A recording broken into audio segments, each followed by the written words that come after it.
এবাৰ আশা অংগনবাড়ী আৰু মধ্যাহ্ন ভোজনৰ কৰ্মীসকলৰ বাবে আহিছে বৃহৎ সুখবৰ।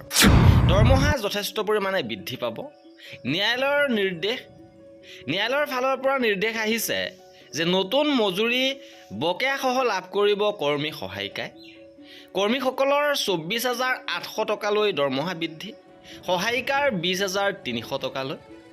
ৰাজ্যত অংগনবাড়ী শ্ৰমিকৰ মাহিলী মজুৰি 24,800 টকালৈ বৃদ্ধি আৰু সহায়িকাসকলৰ 20,300 টকালৈ বৃদ্ধিৰ নিৰ্দেশ দিছে। ক'ৰ পৰা কি নিৰ্দেশ দিছে সবিশেষ আপোনালোকক জনাম। গুজৰাট উচ্চ ন্যায়ালয়ে অংগনবাড়ী শ্ৰমিক আৰু সহায়িকাক দিয়া ন্যূনতম মাহিলী মজুৰি ৰাজ্যত ক্ৰমে 10,000 আৰু 5,500 টকাৰ পৰা 24,800 আৰু 20,300 টকালৈ বৃদ্ধি কৰিছে। ন্যায়াধীশ A.S. সুপেহিয়া আৰু R.T. বাছাহানিৰ সংমণ্ডলৰ বিচাৰপীঠে কেন্দ্ৰ আৰু ৰাজ্য চৰকাৰক যৌথভাৱে বা ৰাজ্য চৰকাৰে একান্তভাৱে অংগনবাড়ী শ্ৰমিকসকলৰ ন্যূনতম মাহিলী মজুৰি প্ৰদান কৰিবলৈ নিৰ্দেশ দিয়ে।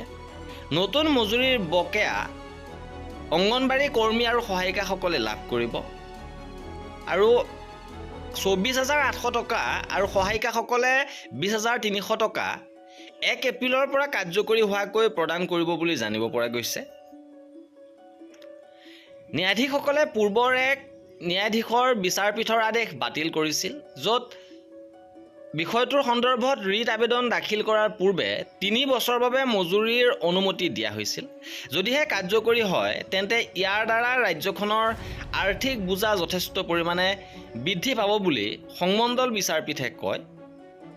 ইপিনে বুধবাৰে দিয়া আদেশত উচ্চতম ন্যায়ালয়ে লক্ষ্য কৰিছে যে কৰ্তব্যৰ প্ৰকৃতি আৰু নিযুক্তিৰ ধৰণ বিবেচনা কৰিলে কৰ্মী আৰু সহায়িকাসকলৰ ন্যূনতম আৰু উচিত মজুৰিৰ ওপৰত অন্ততঃ জীৱিকাৰ মজুৰি লাভ কৰাৰ অধিকাৰ আছে, যাতে তেওঁলোকৰ কোৱা হৈছে যে কৰ্মী আৰু সহায়িকাসকলৰ মজুৰি অস্বীকাৰ কৰাটো ভাৰতৰ সংবিধানৰ 21 অনুচ্ছেদৰ অধীনত সন্নিৱিষ্ট মৌলিক অধিকাৰ উলংঘা কৰা হৈছে।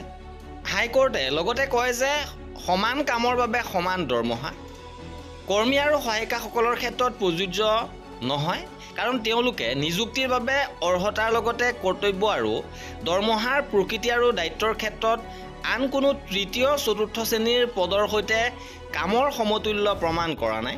এই ক্ষেত্ৰত ন্যায়ালয়ৰ এই ৰায়ে গুৰুত্বপূৰ্ণ ভূমিকা পালন কৰিব সমগ্ৰ দেশৰ কৰ্মী সহায়িকাসকলৰ বাবে। আৰু এয়া আছিল আমাৰ এই ভিডিঅ'টোত। পৰৱৰ্তী আপডেটৰ বাবে আমাৰ চেনেলটো ছাবস্ক্ৰাইব কৰি ৰাখিব। ভিডিঅ'টো শেষৰলৈকে চোৱাৰ বাবে বহুত ধন্যবাদ।